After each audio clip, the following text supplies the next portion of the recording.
Una vez presentada la distinción fundamental entre el ser sustancia y el ser accidente, entre entidad sustancial y entidad accidental, conviene que recorramos la serie de las categorías accidentales. Empecemos por enumerar las 9 categorías que enseña Aristóteles. Tenemos la cualidad, la cantidad, la relación, la acción, la pasión, el lugar o ubicación, la disposición en el lugar o posición, el tiempo y por último la posesión o avencia. Respecto a este último accidente hago una aclaración exclusivamente terminológica, y es que en muchos textos se conserva la traducción hábito para este último accidente, y es una traducción que termina induciendo al equívoco, porque, ya lo diremos enseguida, el mismo nombre tiene uno de los subgéneros fundamentales de la cualidad, de manera tal que no conviene en una misma división conceptual poner 2 veces el mismo término con significados claramente distintos. De manera tal que a la última de las categorías accidentales conviene que la llamemos con otra voz, que sea adecuada al asunto. Y precisamente posesión o avencia, para decirlo con un latinismo, son perfectamente adecuados a lo que significa el término griego que es Aristóteles. Empecemos a recorrer estas cualidades, pero advirtiendo antes lo siguiente. Cuando Aristóteles aborda el tema de las categorías, nos va presentando las categorías no por definiciones, sino simplemente por ejemplificación. Y esto obedece fundamentalmente al hecho de que se trata de nociones primitivas y que por lo tanto no pueden definirse adecuadamente. Más bien se las capta por intuición y se las ejemplifica. Si nos decimos, ¿qué es una cualidad? Y es un accidente que tiene que ver con cuál es una cosa. En castellano más bien diríamos cómo es. Cuando preguntamos cuál es, contestamos que es tal. No tal esencialmente, sino tal accidentalmente. El hecho de que esta cualidad pueda asociarse con el ser tal es importantísimo para entender de qué se trata, porque en el ser tal se puede aludir, si el ser tal es sustancial, a la esencia misma, es decir, la sustancia, y si el ser tal accidental, a aquello que se desprende de la sustancia como una ¿qué diríamos? Y una cualidad, claro, una cualidad que es de esa sustancia, algo que la cualifica. Si uno, a su vez, parte de la distinción entre cualidad y cantidad, advierte, por contraste, nítidamente la distinción, ¿verdad? Porque mientras una responde a cuál es la cosa, la otra responde a cuánto. Es decir, responde a algo que se contesta diciendo no una cualidad, sino una cantidad. El acudir a preguntas también es propio de Aristóteles al presentar las categorías. La pregunta que se corresponde con ese aspecto accidental de la cosa, ¿no? Ser cual implica, por lo tanto, ser tal, pero ser tal en el orden accidental. Si yo tengo una sustancia que esencialmente es un perro, cuando pregunto ¿cuál es? Y es un perro blanco o un perro negro, un perro agresivo o un perro manso, un perro robusto o un perro flacucho. Es decir, estoy diciendo cuál es el perro. Le estoy atribuyendo, estoy reconociendo en el perro ciertas cualidades. ¿Es un perro muy ladrador o es un perro poco ladrador? Es es un perro cariñoso o es un perro fiero y hostil con todo el mundo. Estoy diciendo cuál es el perro. ¿Cuál es en el sentido, repito, en castellano corriente, preguntaríamos cómo es el perro, ¿no? Y cuando preguntamos cómo es, estamos preguntando por las cualidades. Esto asociaría conceptualmente la cualidad al modo de ser cierta sustancia. Por eso preguntamos en castellano cómo es. Cómo parece que se refiere a un modo, ¿no? Y precisamente un problema que cabría profundizar es cómo se relaciona la cualidad con el modo de ser. Y si la cualidad es de alguna manera una modalidad, ¿no? O cuando hablamos de modalidad hablamos de lo mismo que hablamos al decir cualidad. Es un modo de ser. ¿Cuál es? ¿Cómo es? Bueno, es así o es asá. Y en el así o asá estamos siempre enunciando una cualidad. La cualidad como categoría occidental tiene dos privilegios sobre cualquier otro occidente. El primero es que en la cualidad se manifiesta primariamente lo esencial de una sustancia, lo formal, podríamos decir, de la sustancia. De nuevo voy al contraste con la cantidad. Mientras la cantidad es un accidente derivado de la materialidad, porque la cantidad tiene que ver con esa propiedad de la materia, de las cosas materiales, que es la extensión. El ser cuanto sigue al ser extenso.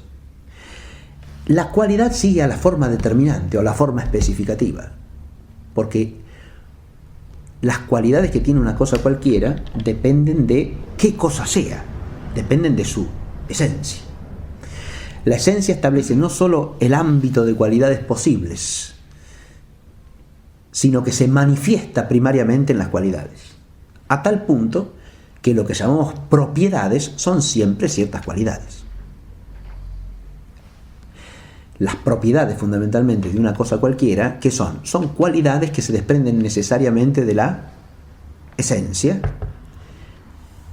y que se dan solo en esa esencia. Y por eso son como una nota que permite distinguir una esencia de la otra.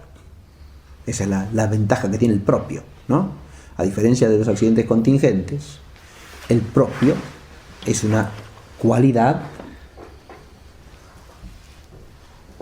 que permite reconocer la esencia, porque se desprende necesariamente de ella y solo de ella. Cuando decimos que el hombre es social o que el hombre es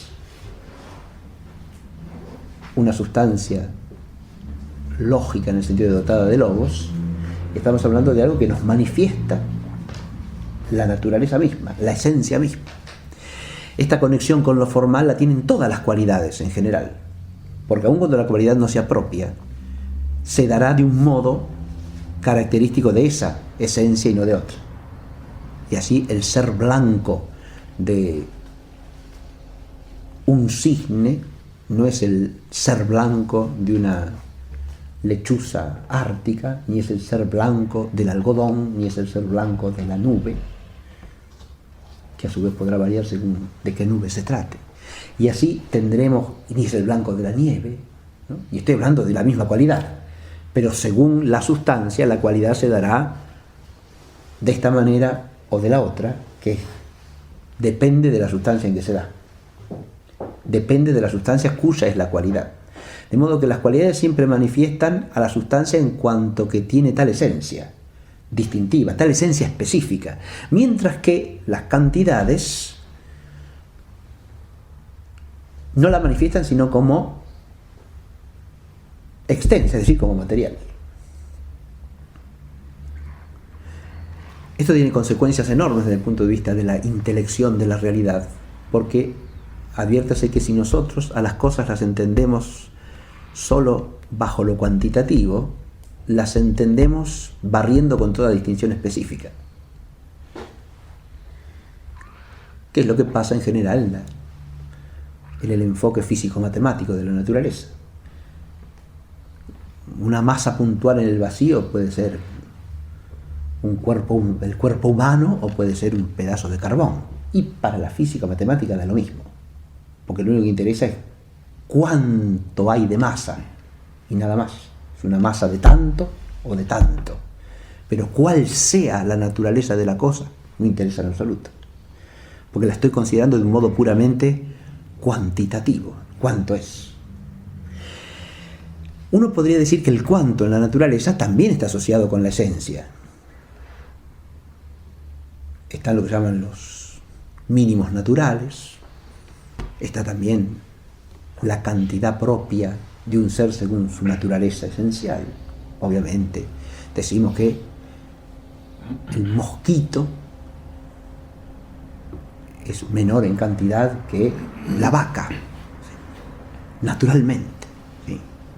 La cantidad del mosquito es menor que la cantidad de la vaca. Y eso es así.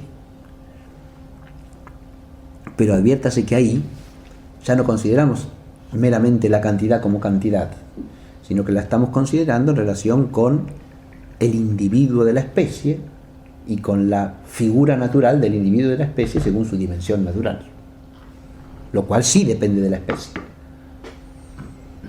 que sea de tal o cual tamaño, diríamos, ¿no? De tal o cual formato dentro de las cosas naturales. Bien.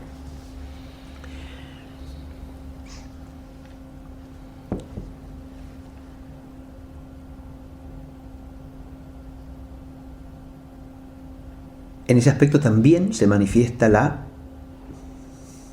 prioridad, diríamos, de la cualidad, porque la cantidad ahí está asociada a las propiedades de la cosa según su naturaleza. Ese es un problema interesantísimo de relación entre la cantidad y la cualidad. Esa cantidad especificada, adviértase, es en general algo propio de los seres vivientes, no se dan en las naturalezas no vivientes. O sea, en los astros, una estrella puede tener masa mayor, menor, hay grandes, chiquitas, enormes, pequeñísimas, y un planeta lo mismo, y un bloque de granito puede ser de cantidades absolutamente arbitrarias, ¿no? Y hasta es posible realmente un bloque de granito más grande que cualquiera de los que existan realmente.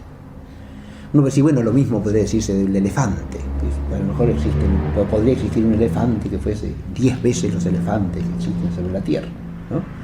Pero en el caso de los seres vivientes, que podrían ser en cierta especie mayores o menores en cantidad, con cierta variabilidad posible, hay una determinación de la individualidad que no existe en el ser no viviente.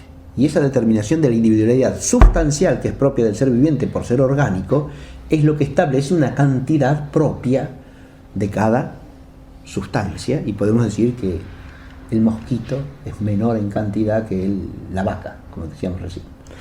Pero esto está asociado a una determinación que es específica y por lo tanto viene de la forma, no viene de la materia. La cantidad, por lo tanto, es un accidente asociado a la materialidad, mientras que la cualidad es un accidente asociado a la forma especificativa. Esto es importantísimo entenderlo de entrada. ¿Por qué? Porque además, desde el punto de vista ontológico, esto establece que hay un rango de aplicabilidad totalmente distinto en el caso de un accidente y en el caso del otro. Porque cualidades puede haber en cualquier sustancia, sea corpórea o sea espiritual, mientras que sea finita, es decir, compuesta de sustancia y accidentes. En cambio, cantidad solamente puede haberlo en sentido propio en las sustancias corpóreas. No puede hablarse de cantidad en el sentido de la categoría esotérica de la cantidad para referirse a una cantidad espiritual. El problema que plantea San Agustín en el De Quantitate Anime, ¿verdad?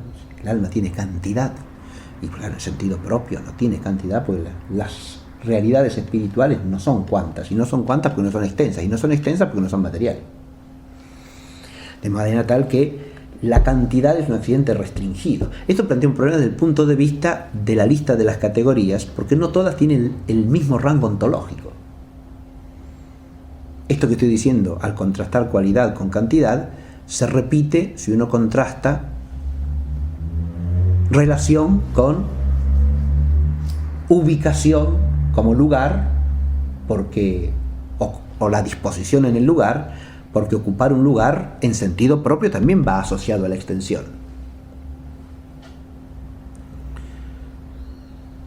Metafísicos sabido que han analogado la noción del lugar también a lo espiritual. Ya hablaremos más tarde de eso. Pero, en principio, el lugar del que habla Aristóteles en la lista de ideas es el lugar físico. Y lugar físico solamente puede tener una cosa que sea cuanta, es decir, que sea extensa. En cambio, relación cabe en sustancias físicas o en sustancias espirituales, ciertamente, porque respecto a puede darse en cualquier naturaleza, sea esta corpórea o sea incorpórea. De modo que lo que estoy planteando aquí es que hay categorías que tienen un rango ontológico superior a otras. No todas son parejas desde ese punto de vista.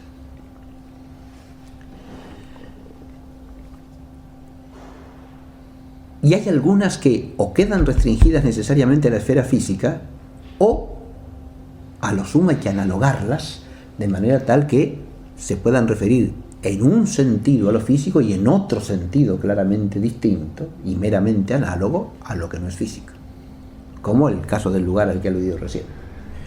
No podría hablar de una ubicación de las sustancias espirituales, pero no puede entenderse como posición en un lugar físico en relación con la extensión de la materialidad. Será ubicación en una jerarquía, en un orden, en una realidad compleja por medio de relaciones con otras realidades de naturaleza espiritual, pero ubicación en el sentido físico propiamente no cabe.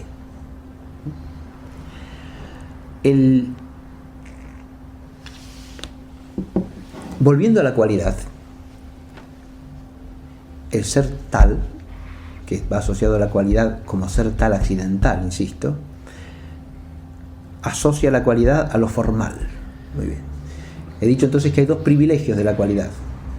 Uno es que la cualidad manifiesta primariamente la forma como especificativa.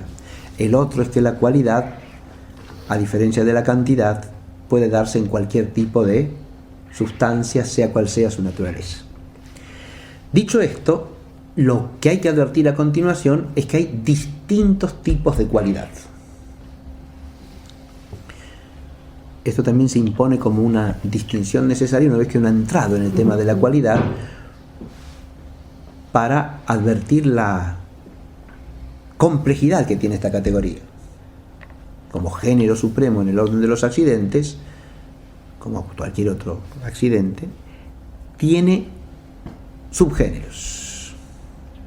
Y suelen enumerarse 4 fundamentales. El primero es de las que se llaman cualidades sensibles.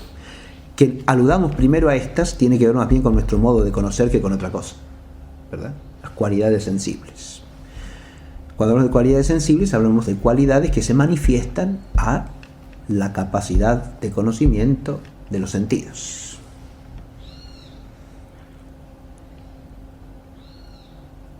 Dicho lo cual, aparece cierta relatividad del concepto, porque la capacidad de conocimiento de los sentidos es variable. Decimos cualidades sensibles implicando casi espontáneamente sensibles para el hombre, es decir, que podemos captar nosotros sensorialmente, ¿no? Ahora, con nuestra inteligencia podemos reconocer fácilmente que hay cualidades sensibles que nosotros no captamos.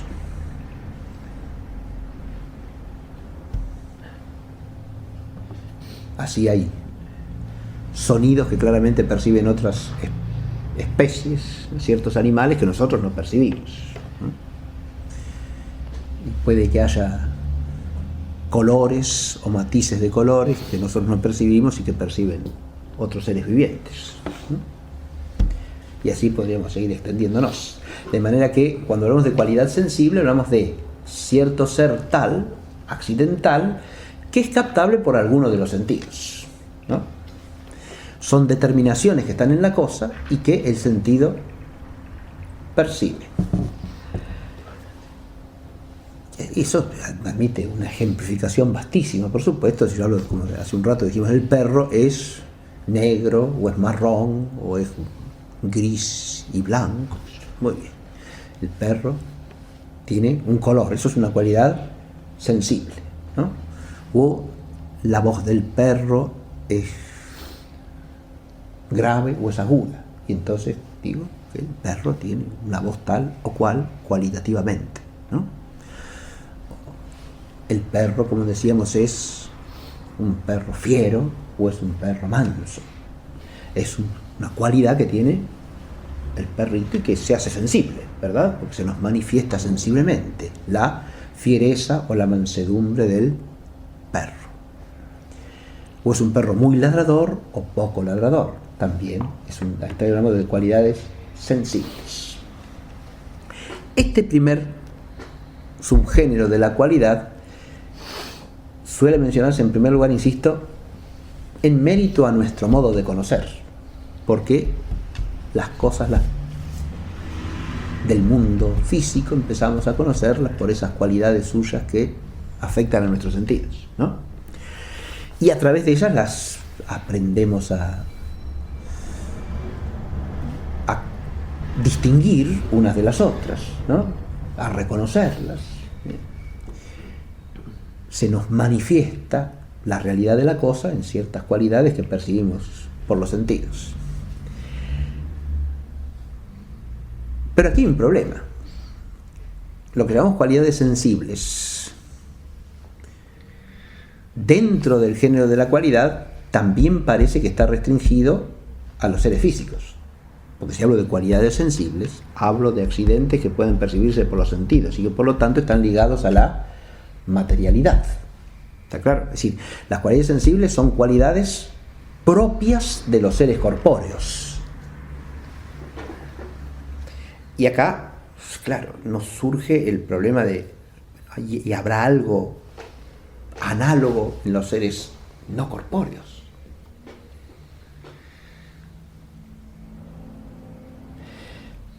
Para eso tendríamos que ver, claro, análogo.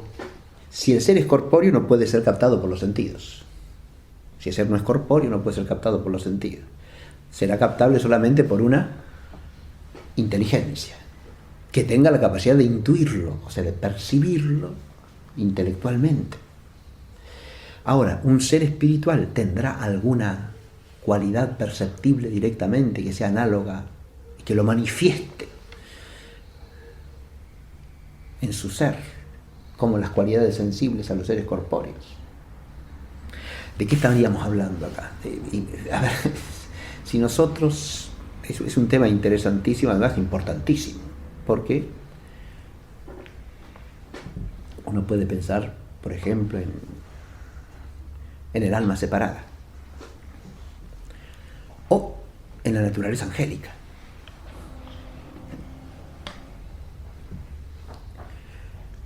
Nos resulta muy difícil a nosotros pensar que ya sea el alma separada, ya sean los ángeles, no tengan ciertas cualidades que los manifiesten, ¿no? Para preguntarlo de alguna manera, uno podría pensar si los ángeles tienen rostro. Es obvio que el rostro físico no, según su naturaleza, pero un rostro espiritualmente perceptible, que sería un conjunto de cualidades que lo manifiestan. ¿A la luz de qué? De una intuición intelectual, obviamente. O basta ver la esencia, y en la esencia se ve todo. Eso supondría que cualquier otro ser espiritual tiene la capacidad de intuir lo esencial sin más, ¿no? Lo cual no es obvio en absoluto. No es obvio en absoluto, ¿por qué? Porque la intuición de la esencia sin más es propia de la infinitud de la inteligencia divina, pero no de una inteligencia creada, que es compuesta de potencia y acto, y por lo tanto está llamada a actualizarse a partir de la captación de su objeto. que no, insisto, no tiene por qué ser necesariamente solo lo esencial, porque las sustancias espirituales tienen accidente también, y por supuesto tienen composición de acto y potencia, y por lo tanto también composición de sustancia y accidente. No todo en ellas es pura actualidad, y por lo tanto tampoco pura esencialidad o sustancialidad. A esos accidentes, ¿quién los capta? Si tienen determinaciones accidentales, y es obvio que las tienen. ¿Por qué digo que es obvio que las tienen?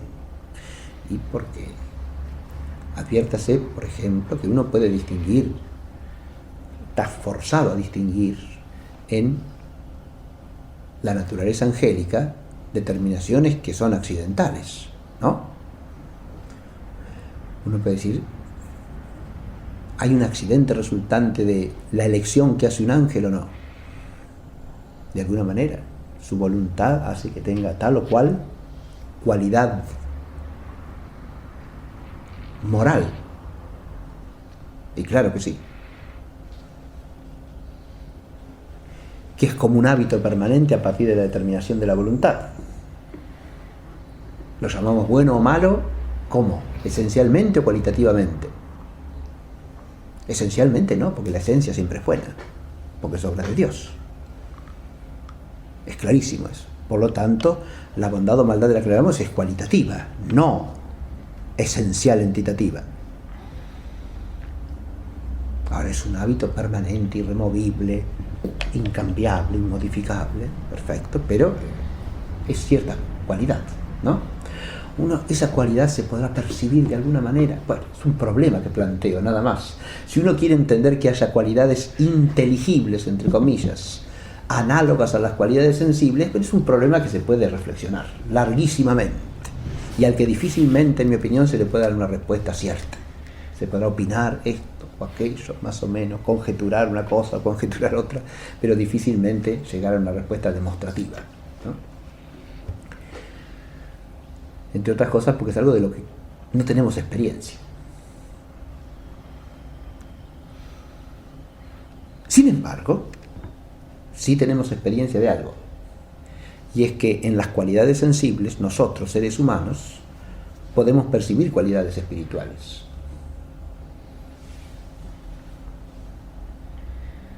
Ciertamente. Cuando hablábamos en antropología de lo que es el rostro, según el bulto, según la concepción latina, ¿no? Romana, claro, en el rostro humano se manifiestan cualidades espirituales. Y lo mismo en el modo de hablar, y lo mismo en el modo de andar, y en cualquier otro gesto visible, en cualquier otro aspecto visible de la cosa, se pueden manifestar cualidades que no son meramente sensibles. Esas no las percibimos con los sentidos. Adviértase. ¿Qué tipo de conocimiento entra allí? Bueno, podemos decir que la connaturalidad, ¿no? El conocimiento intelectual o la intuición intelectual por connaturalidad de alguna manera nos permite captar en el otro cierta cualidad, ¿no? Puedo decir, esta persona, en la mirada de esta persona se advierte que tiene perspicacia intelectual, ¿no? O agudeza intelectual. El modo en que ha dicho eso, cómo ha pronunciado esas palabras, muestra que es reflexivo, etc. Uno puede decir todas estas cosas porque perciben algo que es del orden sensible, una cualidad que no es meramente sensible, ¿no? Bien. Esto lo planteo como una vía de acceso complementario a la problemática que planteo sobre si hay cualidades análogas a las sensibles en los seres que no son corpóreos, ¿no? Y que pudieran ser intuidas de alguna manera en la esfera del conocimiento intelectual y no en la esfera del conocimiento sensorial. Ahí vendría todo, hay toda una temática de si hay sentidos espirituales o no, ¿sí? De hecho, en la teología de los siglos XII y XIII se desarrolla ampliamente esa temática, pero sobre todo en relación con el sentido espiritual. Ya es un sentido de orden sobrenatural. Está entendido como una capacidad de sentir cosas que hacen al orden sobrenatural, ¿no? Pero ahí obviamente la captación sensible, entre comillas, no es sensible. No solo es de orden espiritual, sino de orden espiritual sobrenatural. Si existe eso, pareciera que el otro es un intermedio, ¿no? Una captación natural, espiritual, de ciertas cualidades que serían cualidades inteligibles, no cualidades sensibles, ¿no? Pero intuibles intelectualmente, digamos, así como las otras son intuibles sensorialmente. Y así como parece haber ciertas características de las cosas intuibles sobrenaturalmente, en un espíritu que está dotado de cierta, que ha desarrollado cierta capacidad de intuición sobrenatural por don de la gracia divina.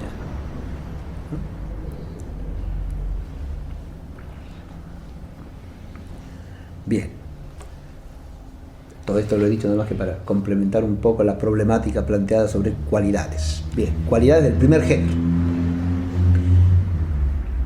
que si se amplía un poco el asunto, en lugar de llamar las cualidades sensibles, las podríamos llamar cualidades intuibles.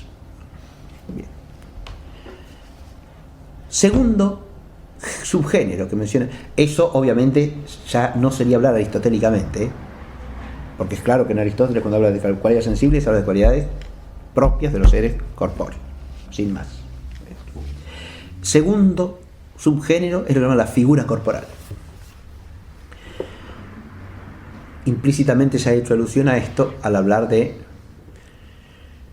la relación entre cualidad y cantidad, y la cantidad de los seres vivientes en comparación con la de los seres inertes. Porque figura corporal tienen, como dice bien Aristóteles, propiamente y rigurosamente solo los seres vivientes.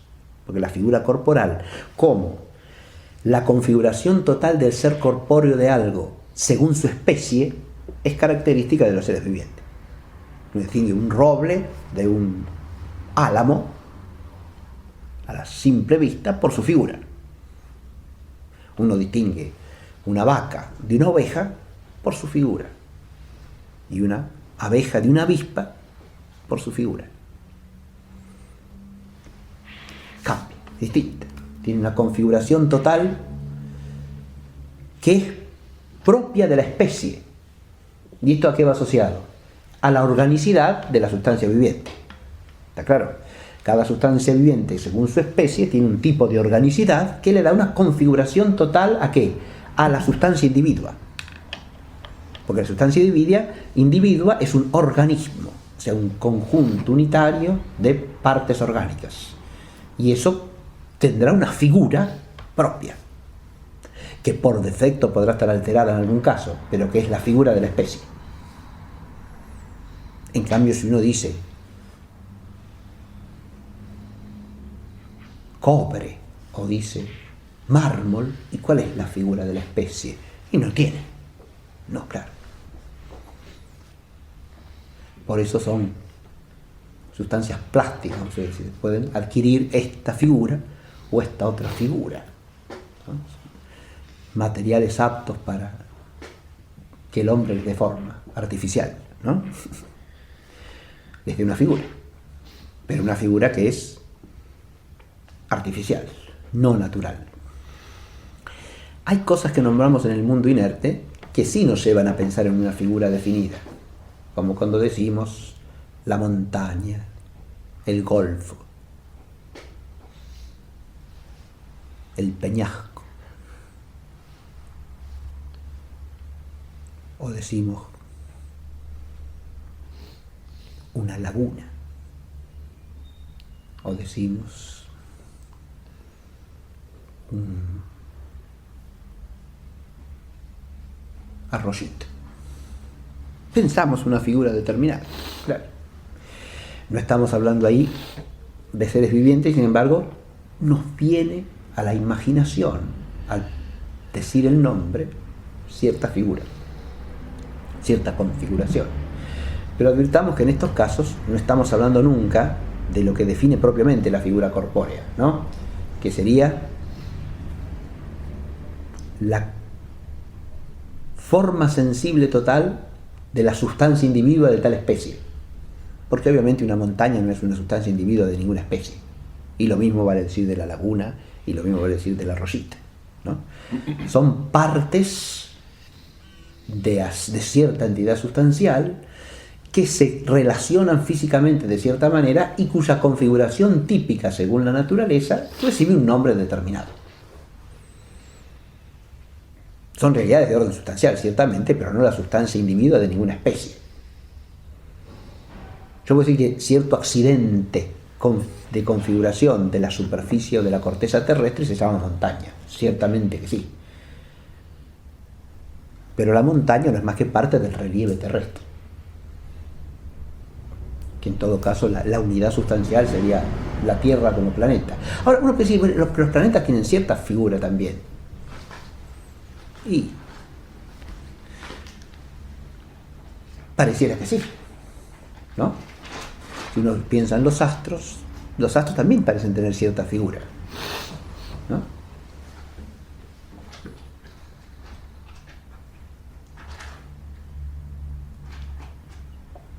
De ahí que no fuese extraño que los antiguos pensasen en asociarlos a cierto principio espiritual que iba asociado a ellos, ¿no?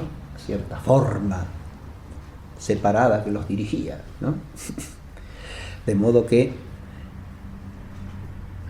el astro, que es un ser inerte, tiene cierta configuración. Ahora, eso podemos decir, se puede reducir a un problema de orden físico. Sí, claro, ciertamente que sí, ¿no? No tienen tampoco el mismo tipo de unidad orgánica que tiene la sustancia viviente, eso es claro que no. Pero hay ciertas configuraciones, tanto en el conjunto del universo, ¿no? Astros de distintos tipos, planetas, satélites, ¿no? Cometas, a los que uno puede asociar por su naturaleza cierta figura aproximada, ¿no? Que no es igual en todo, ciertamente, ¿no? Pero planetas cúbicos no parece haber, ¿no? Planeta. Bien. Planetas que tengan formas así extravagantes, en forma de estrella marina, por ejemplo, tampoco parece haber, ¿no? Pero no se contradice lo que dijimos primero, en el sentido de que si bien hay configuraciones típicas, eso es lo que estoy diciendo para la esfera inorgánica, ¿no? Hay configuraciones típicas, ya sea en los accidentes del relieve de la Tierra, ya sea en los astros de distinto tipo, hay configuraciones típicas que se asocian a cierta figura, lógico, ¿no? Eso. Entonces, de todas maneras, antes de seguir, la figura corporal dicha de un ser viviente o dicha de un ser inerte se dicen analógicamente, pues no se dicen exactamente en el mismo sentido, ¿no? La definición que dimos hace un rato vale propiamente para el ser viviente, no para el planeta, porque el planeta es un agregado de sustancias, no una sustancia en sentido propio, no es una sustancia individua de una especie tampoco. Adviértase eso, ¿no? Es un agregado de sustancias que adquiere cierta configuración típica, eso sí, según la naturaleza y según leyes naturales, o sea, según principios de la naturaleza en general.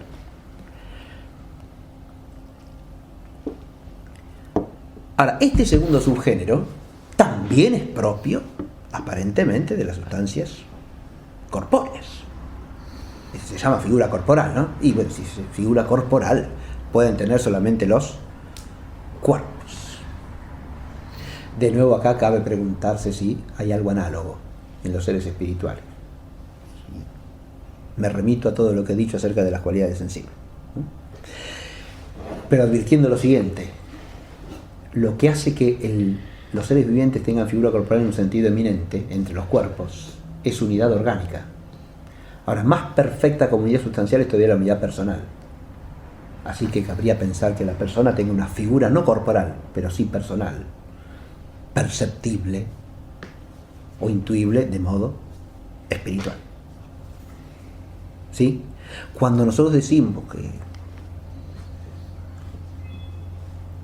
solo Dios conoce nuestro rostro verdadero, estamos hablando de una figura no corporal, sino espiritual.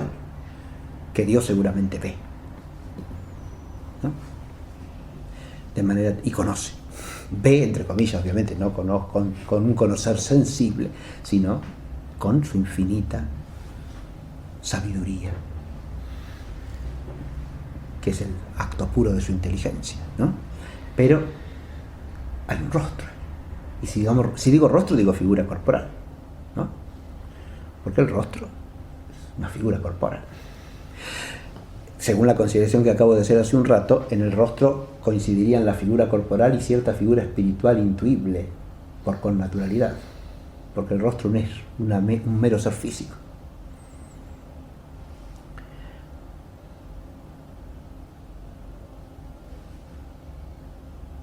Tercer subgénero de la cualidad es lo que llamamos ordinariamente potencias e impotencias.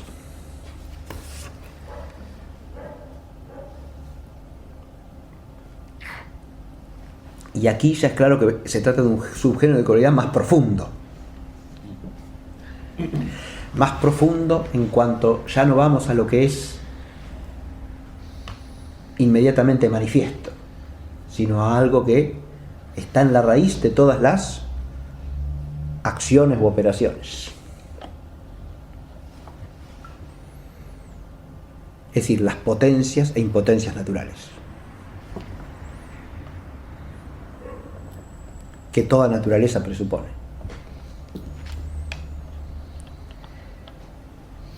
¿Estos son cualidades? Y claro que sí. Cuando digo que una naturaleza es capaz de irradiar calor, estoy hablando de una potencia natural de eso, de ese cuerpo, o de ese ser físico. Es una potencia natural, es una capacidad de cierta acción física en este caso, ¿no? Cuando digo que un cuerpo es capaz de irradiar luz, lo mismo.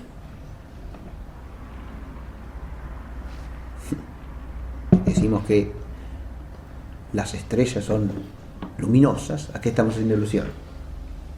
Es una cualidad, sí, ciertamente que es una cualidad, ¿no? Nosotros percibimos la cualidad sensible como un efecto, pero ese efecto de la acción iluminante presupone una potencia natural en la cosa, que es la capacidad de iluminar, es decir, de irradiar luz, que es propia de esa naturaleza y no de otras. Es una potencia que tiene el Sol, pero que no tiene la Luna, ni la Tierra. La Tierra no tiene esa potencia. Tiene la natural impotencia de irradiar luz, lo mismo que la Luna. Pueden difundir luz, hace eso sí. Recibir luz y difundirla. Esa es una potencia también, ciertamente. Mientras que otros seres corpóreos podrán no tener esa potencia, porque se absorben toda forma de luz sin difundir nada de la radiación luminosa. No tienen capacidad de difundir luz. Son entes físicos que no difunden luz, no pueden difundir luz, tienen una natural impotencia para hacerlo. Se tragan toda la luz, no difunden nada. Cosa que parece haber en la naturaleza también, del universo. Entonces, tenemos potencias e impotencias naturales. Esta es otra cualidad, claro, sí, son cualidades más profundas porque ¿a qué hacen? A la composición de actualidad y potencialidad que tiene toda sustancia finita, que según su esencia o naturaleza tiene como cualidades ciertas potencias de actividad. Adviértase que el hecho de que la sustancia sea compuesta de potencia y acto quiere decir que teniendo su acto primero no tiene la totalidad de su acto posible. ¿Qué quiere decir esto? que con el acto primero va a unir a cierta potencia, es decir, cierta capacidad de llegar a ser.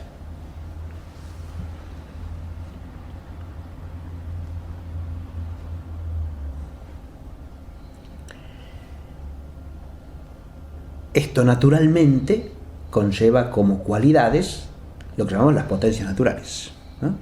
La cosa tiene la potencia natural tal o cual. Y lleva también implícitas por naturaleza ciertas impotencias. Es decir, la inexistencia de la capacidad de realizar tal actividad o de recibir tal efecto, por naturaleza.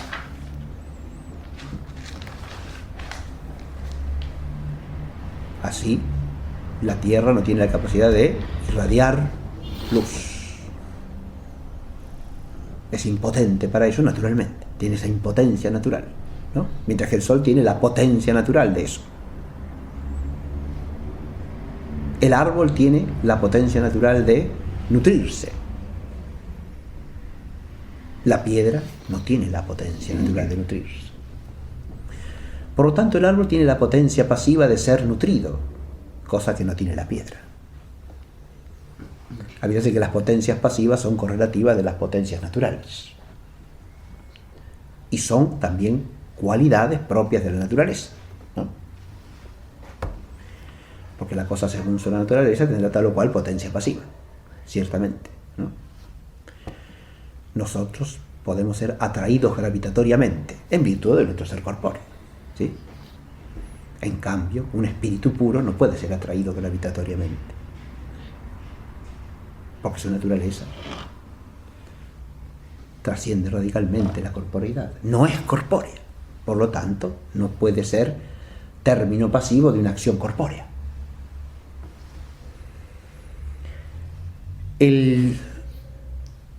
Las potencias naturales pueden ser entonces, como decíamos, activas o pasivas, ¿verdad? Potencias de actividad o potencias de recepción de la actividad de otra cosa. Y a su vez, las potencias activas, recordémoslo también porque viene bien hacerlo, las potencias activas podrán ser potencias meramente activas o potencias activas receptivas. Estas últimas son las más elevadas de todas. Una potencia meramente activa, la potencia que tiene el Sol naturalmente de irradiar luz. Se remite a una acción física exclusivamente. Las potencias activo-receptivas son aquellas potencias de actividad que implican un término inmanente de la actividad. O sea, en general, las potencias vitales. Pero máximamente las potencias de conocimiento. ¿Por qué? Porque la potencia de conocer, que es una potencia activa, ¿no? Ciertamente la causa eficiente del acto de conocer es la potencia natural de conocer, es al mismo tiempo formalmente receptiva, porque es capaz de recibir la determinación de la cosa que se hace objeto. Y si no fuese determinada por la cosa que es objeto, no habría conocimiento alguno. Es decir, si la determinación de la cosa no se hiciese inmanente en la potencia cognitiva, como fruto de la cognición, no habría cognición, porque la cosa no se haría presente por asimilación en el cognoscente, y por lo tanto no habría conocimiento. La determinación de la cosa no llegaría al sujeto cognoscente, y no habría conocimiento, ¿no? Estas potencias activo-receptivas son potencias más elevadas que las meramente activas, porque aquí va la diferencia entre lo que es acción física y lo que es operación o actividad inmanente, ¿no? Muy bien. Acá tenemos, insisto, cualidades que son más profundas y que se pueden encontrar sin duda alguna en cualquier ente finito, sea corpóreo o sea espiritual. En todos habrá potencias e impotencias, según su naturaleza. El cuarto subgénero es el de las disposiciones y los hábitos. Disposiciones y hábitos. Acá de nuevo nos encontramos con un subgénero de amplio rango ontológico. ¿Por qué? Y porque no está ligado necesariamente a la corporeidad. Disposiciones. Las disposiciones y los hábitos están asociados también a la actividad de la naturaleza. Ciertamente que sí. ¿Pero de qué modo? Del modo que podemos llamar en general predispositivo. Es decir, tienen que ver con cierta cualidad que modaliza la actividad de las potencias. Son cualidades que modalizan la actividad de la potencia. De alguna manera son cualidades asociadas con otras cualidades, ciertamente, sí. Pero más bien con la actividad, que presupone otras cualidades. La cualidad potencia está siempre presupuesta en la actividad natural de una cosa finita. Si no tiene la potencia natural, no puede realizar el acto correspondiente. Ahora, ese acto puede darse cualitativamente de modos distintos.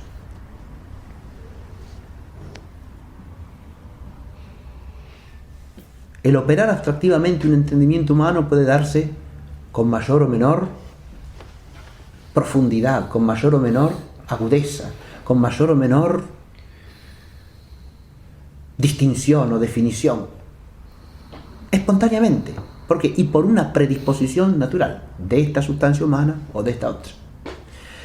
En ese caso, si se da de una cualidad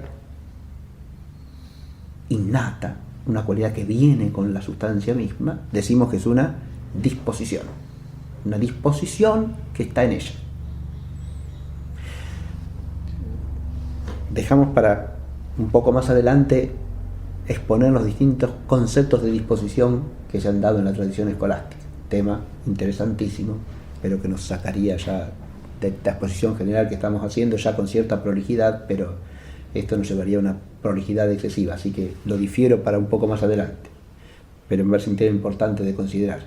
Estoy refiriéndome a una definición muy común y muy básica de disposición que distingue la disposición del hábito como lo innato y lo adquirido, en el mismo orden de cosas, que sería la cualidad predispositiva que inclina a realizar una actividad natural de cierto modo.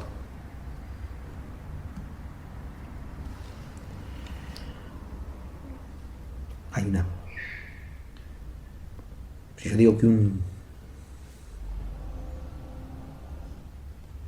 perrito es ágil para correr, estoy hablando ordinariamente de qué? De una disposición, ¿está claro? De una disposición que tiene en su constitución misma, es innata, ¿no? Es ágil para correr, ágil para la carrera, ¿no?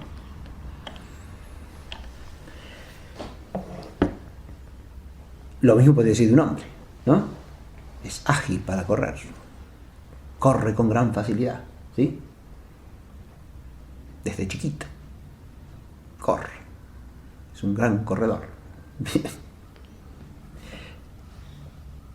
Por decir, puede tener disposición para correr velozmente, o puede tener disposición para correr largas distancias, aunque no velozmente. Son dos disposiciones distintas, ¿sí? Y el entrenador de atletas le dirá que el primero tendrá que entrenarse para los 100 metros y el otro para carreras de fondo, ¿no? En virtud de una disposición natural, con el entrenamiento que adquirirán hábitos que perfeccionen la actividad, si son hábitos perfectivos, si son hábitos buenos en relación con esa actividad o operación, ¿sí? También puede que adquieran vicios que imperfeccionen la actividad, también puede ser, ¿sí? Como pasa con que ejecuta el instrumento, ¿no? Que adquiere virtudes y vicios de ejecución, ¿no? Pueden pasar las dos cosas, ¿sí? Tranquilamente, ¿no? Puede adquirir un hábito virtuoso o un hábito vicioso, ¿no? El primero perfecciona la actividad, el segundo la imperfecciona. Bien. Pero el hábito, a diferencia de la disposición, es una cualidad adquirida a partir de la actividad misma, o sea, a partir del ejercicio de la actividad. Al ejercitar la actividad se adquieren hábitos que modalizan la actividad. la inclinan o la predisponen a realizarse de esa manera y no de otra manera. Adquirimos un hábito psicomotriz, adquirimos esa predisposición a movernos con tal o cual tipo de movimiento de cierto modo, no de cualquier modo, sino del modo en que hemos ejercitado la actividad que nos ha quedado como una cualidad permanente. Tanto las disposiciones como los hábitos son cualidades permanentes y predispositivas. Predispositivas en cuanto que inclinan a realizar el acto de una manera o de otra manera.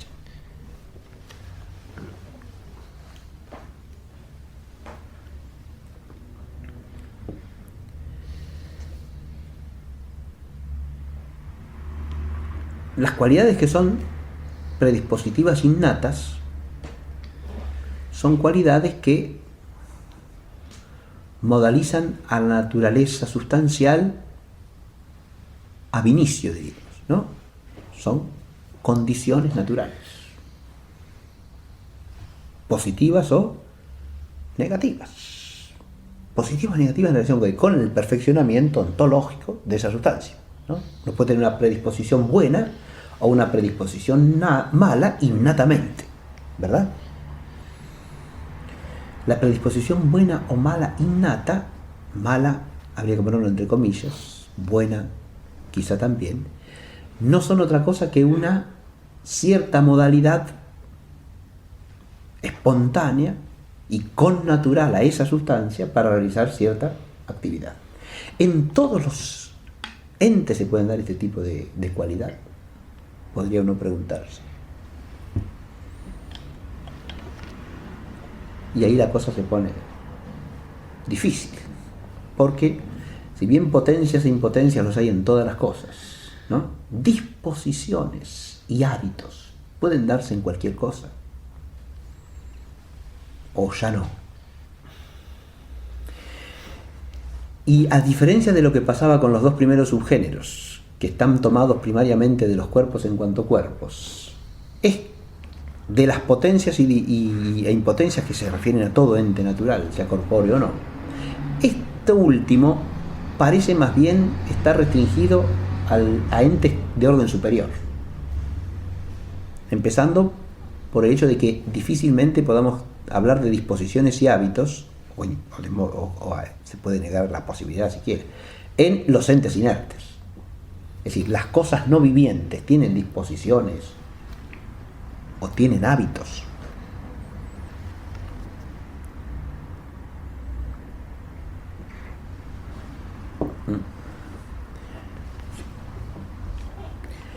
Y pareciera que no. Y uno podría preguntarse, ¿y por qué no? Es decir, ¿qué disposición podría encontrar uno en el sol, por ejemplo, para irradiar luz? ¿Qué disposición en qué sentido? ¿Y qué hábito podría darse en un ser inerte que por sus operaciones adquiriese la predisposición a realizar el acto de una manera o de otra? ¿Es eso posible? ¿O eso parece implicar la capacidad propia de los seres vivientes de autoperfeccionamiento? Se advierte lo que estamos diciendo, ¿no? Cuando hablamos de disposiciones y de hábitos, parecemos estar hablando de un subgénero de cualidad que tiene que ver más bien con lo que es propio de los seres vivientes. ¿Por qué? Porque está asociado a la perfección inmanente, ¿no?, que caracteriza a la vida. Porque si no, difícilmente puede hablarse de disposiciones o de hábitos. Ya en un vegetal podemos hablar de ciertas disposiciones. Habría que ver si de hábito. Pero una planta puede tener mejor o mayor disposición a dar fruto, por ejemplo. Una mejor o mayor disposición a crecer rápidamente o lentamente, ¿sí? Según la salud de la planta, podríamos decir.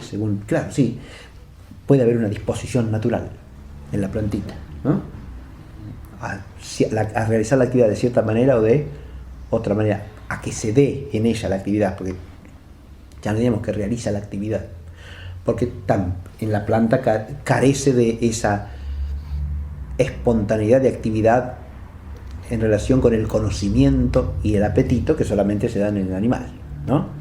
Ya en el animal tenemos conocimiento y apetito, y entonces sí puede haber también incluso hábitos, ¿o no? Pareciera que sí. O sea que la disposición y el hábito no estarían tampoco en el mismo rango, según esto que estoy tratando de explicar, ¿no? La disposición parece ser de alguna manera más amplia, mientras que el hábito es todavía más restringido. ¿Por qué? Porque el hábito implica la capacidad de incorporar cualidades a partir de ¿qué? De cierta experiencia de la actividad. Y eso presupone el conocimiento.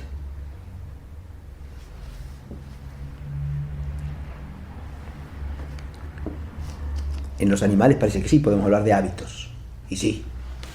¿Sí? Es razonable hacerlo. ¿Sí?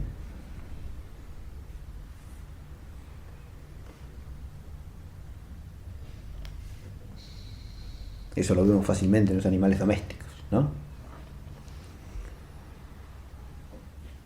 Pero habría que ver si no se da también en los animales no domesticados, ¿no?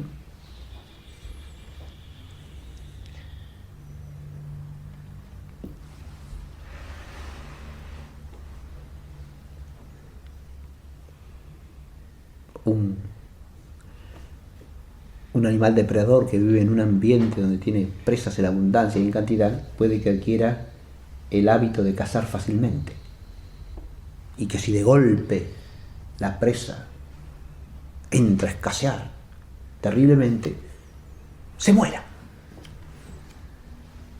porque no sabe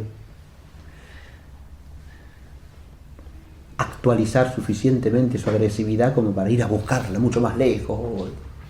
Y claro, puede ser, puede darse, claro que sí. De manera tal que el hábito ya nos lleva a una restricción mayor en el subgénero último de la cualidad, porque tiene que ver con la capacidad de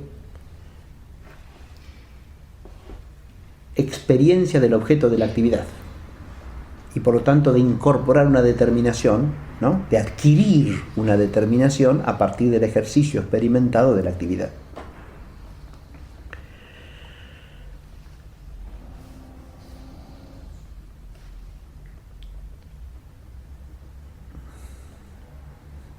También es claro que los hábitos se dan tanto en la esfera del ser corpóreo como en la esfera del ser espiritual o racional, porque ahí ya podemos partir del conocimiento de la naturaleza humana, ¿no? Y así como tenemos hábitos corpóreos, psicomotrices, tenemos también hábitos que son propiamente espirituales.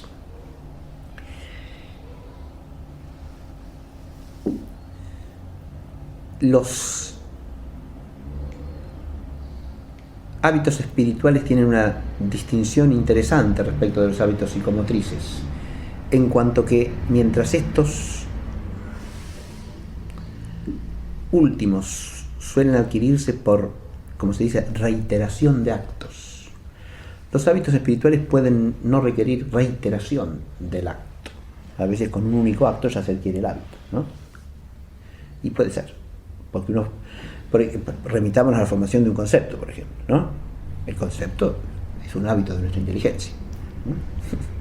Pero para captar intelectualmente algo puede que baste que se nos presente el objeto una vez y lo entendemos y ya está. He formado la razón de tal cosa, ¿no? Explicaron lo que es esto, lo que es aquello, tac. Formé el concepto, ¿no? El concepto podrá después definirse, precisar, pero ya tengo el hábito, ¿no? Ya capté lo que es eso, ¿no? Esto nos lleva a una cierta analogía de los hábitos. Los hábitos de orden moral en el hombre ya parecen de nuevo requerir cierta reiteración de actos, pero no en virtud del carácter físico, sino más bien en virtud de lo que podríamos llamar la arduidad del objeto. Es decir, y además la complejidad del objeto de los hábitos morales. Porque los hábitos morales en general no tienen un objeto simple. Fíjense que en la inteligencia he hablado del objeto más simple de todo, que es el concepto, ¿no? Para hábitos más complejos, la reiteración de actos parece también necesaria. Porque un hábito de argumentación lógica, lúcido, riguroso, no implica un solo acto, ni remotamente, sino una reiteración de actos constante durante un tiempo bastante prolongado, que permita adquirir un hábito de reflexión lógico-sistemática que se aplique constantemente a la actividad de razonar, ¿no? ¿Por qué? Y de nuevo, por la complejidad y arduidad del objeto, que es lo que especifica al hábito, porque es un hábito de conocimiento. Y en el caso de un hábito moral suele pasar lo mismo, ¿no? A veces la raíz del hábito moral se adquiere fácilmente, pero la integridad del hábito puede llevar mucho esfuerzo y reiteración de actos, como se dice. ¿Por qué? Y porque el objeto puede ser muy amplio y muy complejo y muy arduo. Y entonces el hábito se va configurando, se va constituyendo de modo progresivo, paulatino, ¿no? Si hablamos de una virtud como la justicia, por ejemplo, y claro, tenemos una virtud complejísima en su objeto. Sí, el objeto se puede definir con 3 o 4 palabritas, pero en esas 3 o 4 palabritas cabe un mundo, de manera tal que ni hablar de la prudencia, que no solo tiene muchas partes, sino que además tiene especificidades. Porque, claro, hay una prudencia humana general, pero prudencia moral básica, pero la prudencia del gobernante no es la prudencia del educador, ni la del padre de familia, ni la del médico, ni la del pedagogo, y así podremos seguir, ¿no? Cada uno tiene una prudencia específica, que la del jurista, la del juez, la del legislador. O sea, cada uno se encuentra con circunstancias propias del ejercicio de su actividad, ¿no? Y en el ejercicio de la actividad adquiere una prudencia específica, claro, que es compleja. ¿Cómo se adquiere eso con un solo acto? Imposible, ¿no? Es imposible. Insisto, por la complejidad del objeto. Muy bien, con eso tenemos presentada la cualidad en sus lineamientos fundamentales. Adviértase que esta primera categoría la he puesto en primer lugar deliberadamente para destacar ese doble privilegio que ya hemos señalado, y además porque es una categoría occidental compleja esta misma, ¿no? No hay un solo tipo de cualidades. Estos 4 subgéneros fundamentales de la cualidad ya nos forman una idea amplia de la cualidad, nos permiten hablar de cuál es una cosa en un sentido que abarca, que comprende un conjunto de seres tal, digamos así, de determinaciones cualificantes que se dice analógicamente y que hay que pensar con rigor y con cuidado para cada cosa, en cuanto que cómo se diga dependerá de la naturaleza de la cosa. Hemos hecho una comparación entre cualidad y cantidad, pero antes de proceder a considerar el accidente cantidad, vamos a hacer una aclaración sobre disposiciones y hábitos, como tipos de cualidad.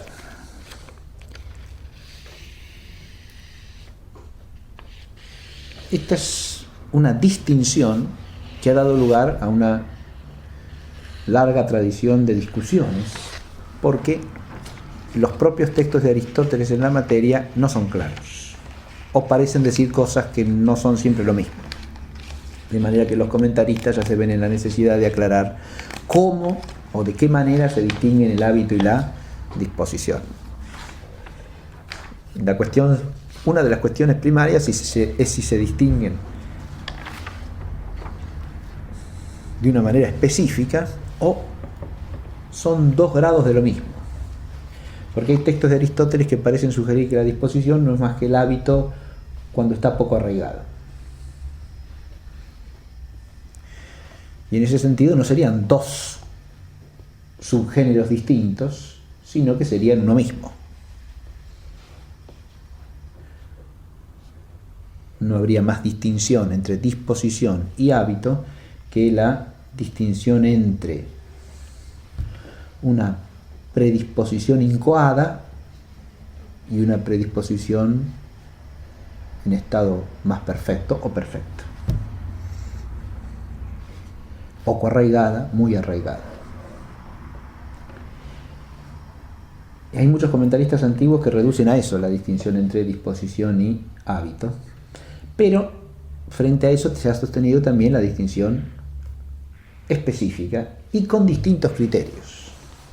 Un criterio es el que distingue la disposición como una predisposición fácilmente movible o transitoria, y el hábito como una predisposición difícilmente movible o firmemente arraigada.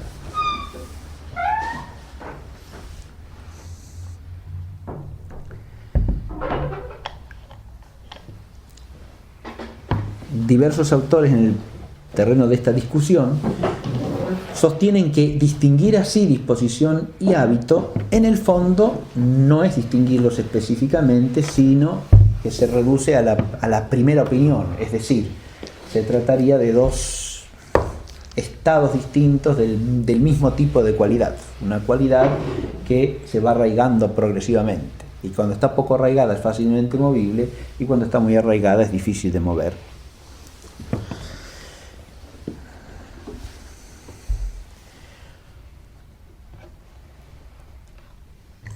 Una opinión semejante a la anterior, pero mucho más sólida y profunda, es la que contrapone la disposición y el hábito como la disposición es una predisposición que tiene una causa fácilmente movible. Ahora ya no decimos que la predisposición sea ella misma fácilmente movible, sino que tiene una causa fácilmente movible, o una causa que puede mudar con facilidad.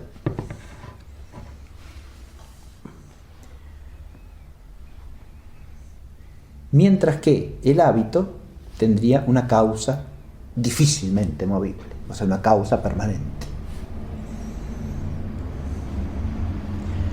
Ahí estaríamos yendo al fundamento o causa de la predisposición, como criterio para distinguir lo que es hábito de lo que es disposición. Así, una disposición sería, por ejemplo, estar sano o estar enfermo, porque la causa podría fácilmente moverse, ¿no? Mientras que una virtud se llama hábito precisamente porque tiene una causa difícil de mover, una causa estable, permanente.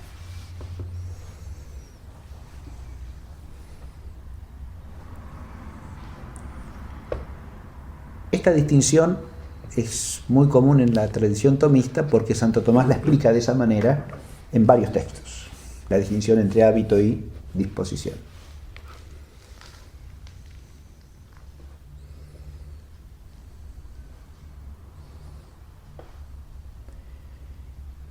Otra opinión más es la que hemos expuesto brevemente con anterioridad, como opinión sencilla de entender, y es la que contrapone la disposición como predisposición innata y el hábito como predisposición adquirida. Ahora bien,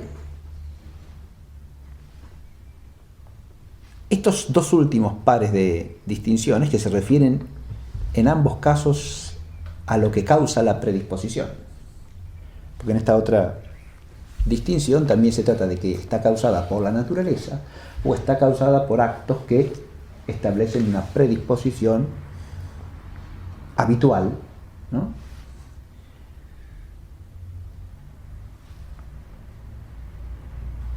Estas dos últimas maneras de entender la contraposición entre hábito y disposición, entiéndase que cuando digo predisposición como género de las dos, en el lenguaje común en toda esta discusión, la palabra disposición cumple las dos funciones a veces. O sea, se refiere tanto a la predisposición en general, de la cual disposición y hábito son dos subgéneros, como a la disposición por contraposición al hábito. Y eso complica enormemente las cosas, porque en ciertos autores la misma palabra disposición está usada para lo uno y para lo otro. Y entonces a veces hablan de disposición como lo que es común a la disposición y al hábito, y a veces hablan de disposición para referirse al tipo de disposición que se contrapone al hábito. Bien.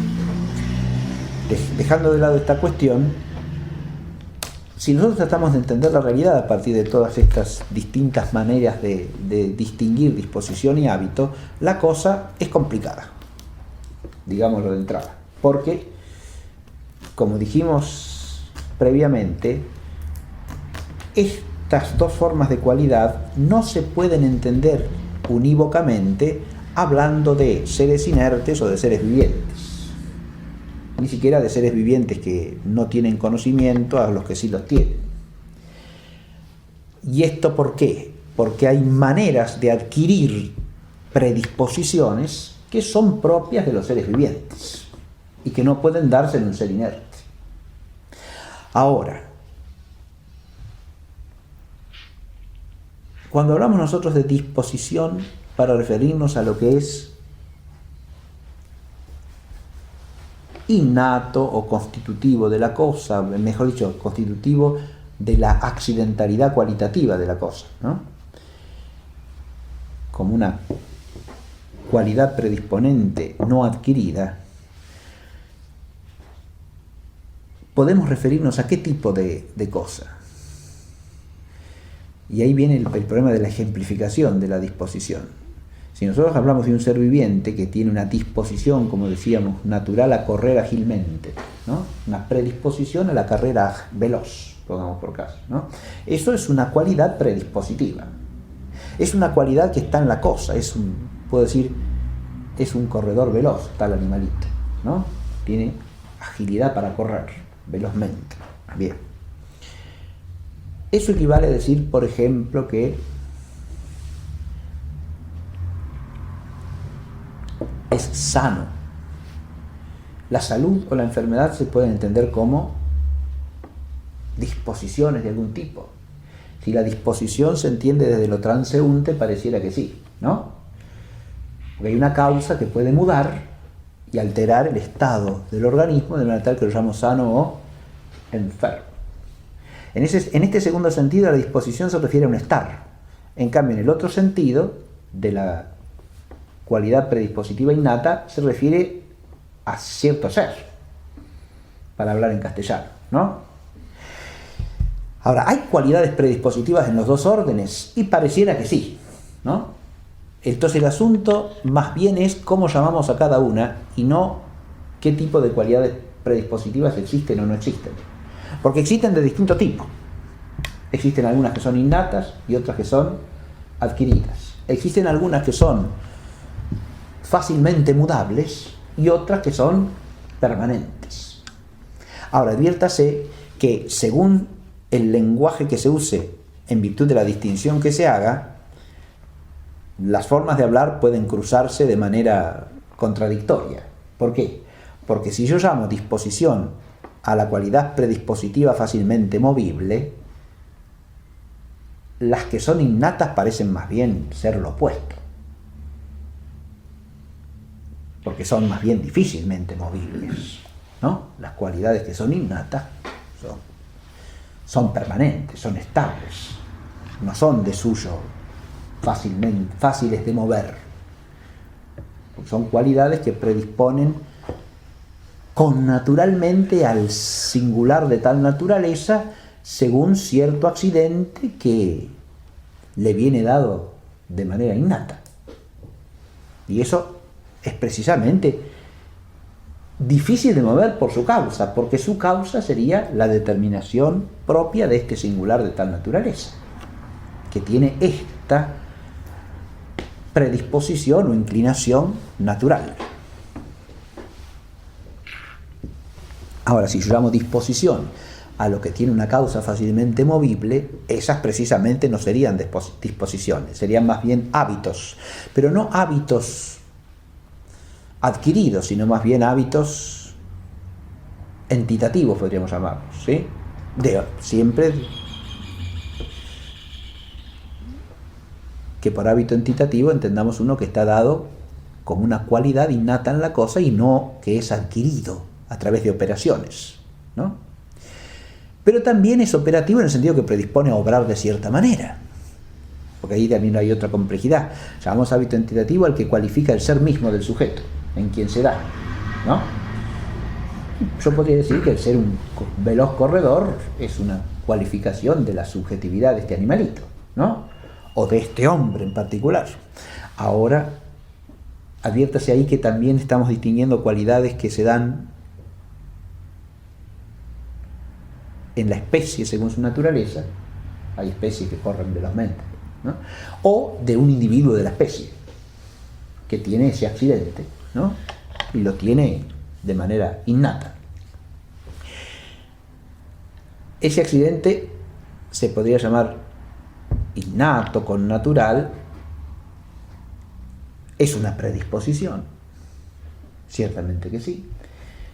Es una cualificación del sujeto y al mismo tiempo una predisposición. Tiene una dimensión de algún modo entitativa y una dimensión operativa, porque predispone a obrar de cierta manera, inclina a realizar la actividad de cierto modo, ¿no? Tiene todos los aspectos que podemos llamar propios de una predisposición. Ahí también hay otra discusión importante, y es si los hábitos y disposiciones están todos relacionados con el modo de obrar o también están relacionados con el modo de ser la cosa, ¿no? Ahora bien, parece claro que lo que modaliza el obrar tiene que ver también con el ser del sujeto de la operación, porque si no, no podría modalizar el obrar. Es decir, si el hábito y la disposición inclinan a obrar de cierto modo determinado y no de otro, es porque cualifican al sujeto de la operación de cierta manera y por lo tanto modalizan su entidad misma, en el orden accidental, ¿se entiende? Pero la modalizan, es decir, lo hacen ser de determinado modo, ¿no? Y porque son de determinado modo, tienden a obrar de determinado modo. El hábito y la disposición, por lo tanto, crean una serie de problemas en cuanto a su definición misma que podemos dejar abiertos, porque según el autor que tomemos, tomará una u otra manera de definir el hábito y la disposición, ¿sí? Y lo que a mí me parece es que ninguna de las dos maneras abarca satisfactoriamente la realidad en su complejidad de este tipo de cualidad. Dicho de otra manera, habría que tener en cuenta los distintos tipos de distinción y pensar con mayor precisión qué nombre darle a cada uno, ¿no? Si hay disposiciones y hábitos, ¿cuáles llamamos disposiciones? ¿Cuáles llamamos hábitos? Si reservamos el nombre de hábito a lo que es adquirido o también a lo que es innato, con tal que sea difícil de mover, por ejemplo, o llamamos disposición a lo que es innato por contraposición al adquirido, que sería el hábito. Pero usemos el lenguaje que usemos, tenemos que tener conciencia de que ninguna de las distinciones unilateralmente es del todo satisfactoria, porque habría que tener en cuenta cómo se cruzan estas distinciones entre sí. Es decir, hay hábitos adquiridos que son fáciles de mover y hay hábitos adquiridos que son difíciles de mover. Hay hábitos innatos difíciles de mover y hay otros innatos que pueden ser fáciles de mover. Si nosotros hablamos, por ejemplo, del ser sano, ¿qué es eso? Es un hábito, es una disposición. ¿Y en qué sentido de los que hemos definido hasta aquí? Yo digo sano. ¿Eso qué es? Muchas veces se usa sano o enfermo como ejemplo de disposición en cuanto que es fácil de mover. Ahora, ¿es fácil de mover el ser sano? o es fácil de mover en algunos y es difícil de mover en otros. Es fácil de mover bajo un respecto y difícil de mover bajo otro respecto. O es universal eso. Y bueno, habría que ver un poco. Pero si uno lo piensa con un poco de detenimiento, parece que no es simple el asunto. Adviértase que el ser sano y el ser enfermo pueden ser más o menos permanentes en un ser humano. Si uno piensa en el estado de buena salud o de enfermedad respecto a cosas que son contingentes y de fácil movilidad, resfriarse y no estar resfriado, pareciera que es una disposición en el sentido de algo que tiene una causa fácil de mover o de cambiar. Pero si uno habla de enfermedades que son permanentes, ya no parece que eso sea fácil de mover. Y de hecho no lo es. Entonces, ¿dónde está la distinción entre cómo distingo yo el ser sano, el ser enfermo como hábito, como disposición, según el que tener una causa fácil o difícil de mover? No parece que el ser sano y el ser enfermo ejemplifique unilateralmente lo uno o lo otro. Pero cuando pasamos a la esfera de las virtudes o de los hábitos intelectuales pasa lo mismo. Porque puede haber hábitos intelectuales que parecen estar arraigados y sin embargo son fáciles de mover. ¿Fácil o difícil de mover según qué? Y ahí viene otro problema. Porque el hábito intelectual puede ser removido por una causa intrínseca a la propia inteligencia, o puede ser removido, en el caso del hombre, por causas que, si bien no son intrínsecas a la inteligencia, inciden en la inteligencia en cuanto que esté unida al cuerpo. Y entonces uno puede decir, bueno, el hábito intelectual arraigado no se puede mover. No se puede mover hasta por ahí nomás. Está claro, se puede mover o no en la totalidad de la complejidad de la naturaleza humana, y a veces con mucha facilidad y a veces con mucha dificultad, depende de bajo qué respecto consideremos la causa del hábito, si intrínsecamente o en relación con la corporeidad, pero forma parte de la naturaleza del hombre, por ejemplo, en ese caso. Lo mismo pasa con los hábitos morales, si son fáciles o difíciles de mover. Hay algunos que son difíciles de mover, otros que son fáciles de mover. Cuando se habla, por ejemplo, de si es más difícil o más fácil de mover la virtud que el vicio, ¿no? Esa es una cuestión clásica también y sumamente compleja. ¿Por qué? Porque pareciera que en principio es siempre más difícil de mover la virtud. ¿Por qué? Y porque tiene arraigo en la naturaleza. En cambio el vicio es de alguna manera contrario a la naturaleza y por lo tanto es más fácil de mover. Pero en la realidad a veces se verifica lo contrario, que la virtud se mueve fácilmente, ¿no? Por el vaivén de las pasiones, aunque esté arraigada hasta cierto punto, y el vicio no se mueve.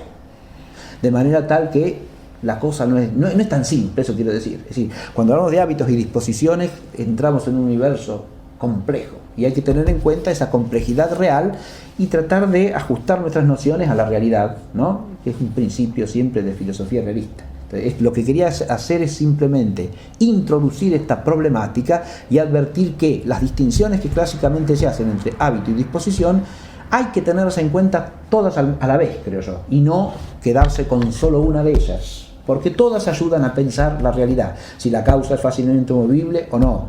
¿Cuál es el grado de arraigo de la predisposición? También importa, tanto en el caso de un hábito como de una disposición. Y si es innata o es adquirida, también. Eso hace una distinción específica, porque una cosa es una cualidad predispositiva innata, otra cosa es una cualidad predispositiva adquirida.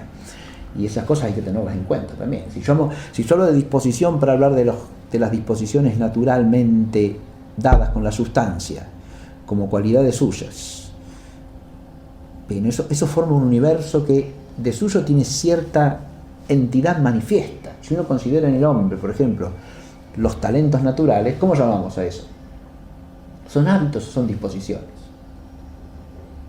Bien, según la distinción, según el criterio de distinción que uno adopte, podrá llamarse de una manera o podrá llamarse de otra, habida cuenta de si me refiero al carácter innato o si me refiero a la dificultad para mover la causa, ¿no? Como en el caso de la cualidad predispositiva innata, la causa es la misma naturaleza según su individuación o la misma naturaleza específica, si es para la especie entera la cualidad innata, entonces la causa es dificilísima de mover, porque únicamente que haya una alteración o corrupción parcial de la naturaleza podrá no darse ese accidente. Ya sea la naturaleza específica, ya sea esta naturaleza individualizada con estas peculiaridades, ¿no? Ahora, eso sería un hábito. Ahora, claramente no un hábito adquirido, sino un hábito innato, ¿no? Otra distinción importante que suele hacerse, eso normalmente cuando se habla de hábitos, es entre el hábito entitativo y el hábito operativo. Y ahí también hay variedad de opiniones en la tradición escolástica, ¿no? El hábito entitativo en el caso de la aplicación teológica es clarísimo. Y nadie discute que existe hábito entitativo, porque evidentemente la gracia es un hábito entitativo, no operativo. Pero sí se ha discutido en la filosofía escolástica si existen hábitos entitativos naturales o no. Y tenemos las dos opiniones en danza. Hay quienes sostienen que sí y hay quienes sostienen que no, que todo hábito natural es un hábito operativo, no un hábito entitativo. Bueno, si todos los hábitos son operativos, y si todos los hábitos son predisposiciones a obrar de cierta manera y no algo que cualifica el ser intrínsecamente haciéndolo tal o cual, sino que lo que hace es predisponer a cierta operación, y por eso los hábitos, si son todos operativos, tienen que ver con las potencias. ¿Está claro? Es decir, o inhieren en una potencia o en otra y las predisponen a hablar de determinado modo particular, así o asá, pero no tendrían una dimensión propiamente entitativa en cuanto no modalizarían al ser mismo de la cosa, sino a cierta potencia de actividad. Disposición como estado meramente transitorio que predispone a obrar de cierta manera, a diferencia de lo que nosotros dijimos al comienzo, al distinguir desde el punto de vista de lo innato y lo adquirido, podrían darse también en seres inertes tranquilamente, ¿no? Porque ese tipo de estar de una manera o estar de otro, estar frío o estar caliente, ¿no?, en un cuerpo inerte, sería una disposición. Y bueno, eso también habría que analizarlo, ¿no? ¿Es una disposición de qué tipo? Porque evidentemente o puede depender de una causa extrínseca, puede depender, pero en ese caso ya la disposición sería el fruto de una cierta pasión, de recibir o no tal o cual cantidad de calor, podríamos decir físicamente, ¿no?, de manera tal que estar bajo la acción de otro. Ahora, el cuerpo naturalmente podría tener la disposición de frialdad o de calor, si es que el cuerpo es una fuente de irradiación de calor, como por ejemplo, ¿no? Entonces el cuerpo físicamente sería caliente, y habría que ver, sería más bien calorífero más que caliente, ¿no? Obviamente. Ahora, se lo puede llamar un cuerpo caliente, y en cierto sentido sí, pero eso que es una disposición, es una cualidad del primer género, que llamamos cualidad sensible, es una acción o actividad, ya, el irradiar calor, parece que sí, claro, sí. Ahora, tener la disposición natural de irradiar es una potencia, y si tiene la potencia calorífera, claro, sí, en el sentido de que tiene la capacidad natural de irradiar calor, ¿no? Acá nos encontramos con que hay cualidades en las que es muy difícil inclusive precisar a qué subgénero corresponde, ¿no? Esto no significa que para multitud de ejemplos la distinción sea clarísima, ¿no? Pero hay otros en los cuales hay que analizar precisamente la cualidad para saber si cabe en un subgénero o en el otro, o en varios bajo distintos respectos. Porque lo mismo que yo pienso como disposición, lo puedo pensar como cierta cualidad sensible bajo otro respecto, o como cierta pasión o acción bajo otro respecto.